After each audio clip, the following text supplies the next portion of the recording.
Déjà on est vendredi, je croyais qu'on est encore jeudi là. C'est déjà vendredi. Oui, c'est vendredi. Ah, pour le vendredi, oui, oui. D'accord. Mais écoutez, moi je me dis, c'est vrai que nous l'avons eu un peu tard, ce qui n'est pas une bonne chose, mais nous devons rattraper le retard. Il est vrai que un grand nombre de gens ne sont pas satisfaits, peut-être qu'ils ne se sont pas retrouvés dans ce gouvernement, mais croyez-moi, ce n'est pas évident. On ne peut pas mettre tout le monde. Ce que moi j'apprécie beaucoup, et on voit c'est surtout plus de nouvelles têtes. Il y a plus la jeunesse, et le président a su tenir sa promesse côté genre, et les femmes sont quand même assez représentées. Nous disons, ben, c'est positif, mais donnons-leur une chance. Comment voulez-vous apprécier déjà ou donner un point de vue sur un gouvernement qui n'a pas encore commencé son travail?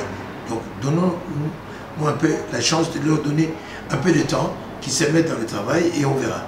Et je pense aussi que par rapport aux travaux qui ont été faits précédemment par l'IGF, disons c'est une très bonne chose. Je pense que ça interpelle déjà aussi ceux qui viennent, qu'ils comprennent que nous sommes maintenant dans un état de droit et que les gens doivent se mettre au travail.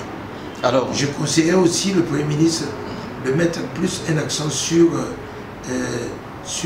des ministres qui sont des ministres plus managers, qui doivent chercher par tous les moyens comment régénérer les ressources de l'État, que de croiser les bras ou de se focaliser sur la ligne budgétaire qui est déjà assez boiteuse. Voilà. Alors, vous êtes Congolais, ces situations bouleversent notre pays et bougent quand même l'économie, même la situation de notre pays. L'insécurité qui bat son plein dans la partie est du pays. Aujourd'hui, on nous parle de l'Ituri qui n'est pas vraiment à l'aise et qui est parmi les provinces touchées aujourd'hui et occupées par le rebelle. C'est regrettable, surtout que ce sont des choses qui sont dans les sources, nous les connaissons déjà. Les multinationales qui sont juste derrière nos richesses, ils essaient un peu de trop appuyer là-dessus et nous le savons. On se demande pourquoi toutes ces grandes nations, ces grandes puissances restent muettes à ne rien dire. C'est regrettable, il faut le dire, c'est vraiment regrettable.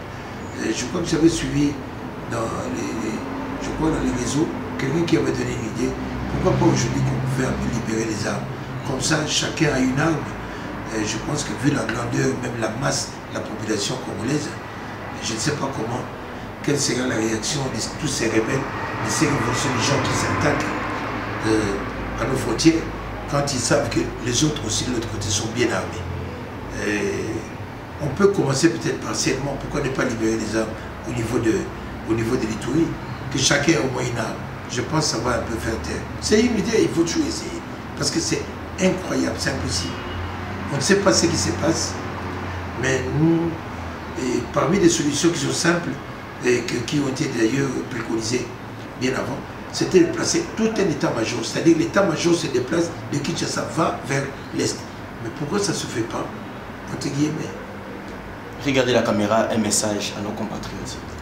Ben, c'est vraiment un message de tristesse. C'est vrai que nous sommes très limités, nous, à Kinshasa, qu'est-ce que nous pouvons faire, si ce n'est que d'appuyer, de mettre tout dans la prière pour essayer un peu d'aider nos frères qui sont à l'Est. Pas plus tard, j'ai suivi encore dans les réseaux qu'il y a des marches qui s'organisent pour soutenir nos amis de l'Est. C'est regrettable, mais je pense que Dieu mettra sa main à ce que tous ces désordres puissent prendre fin. Je pense vraiment et je l'espère que le président est en train de mettre un accent là-dessus, étant lui-même aujourd'hui pas président de la RDC, mais président pratiquement de l'Afrique.